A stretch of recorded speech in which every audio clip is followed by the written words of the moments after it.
How to remove your university from your profile on VK on Android or iOS phone. First open a VK and then click on your profile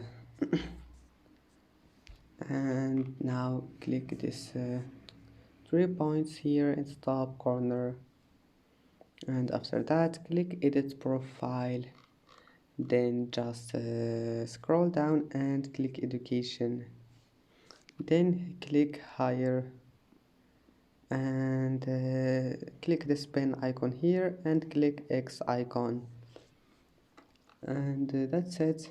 I hope that can help you.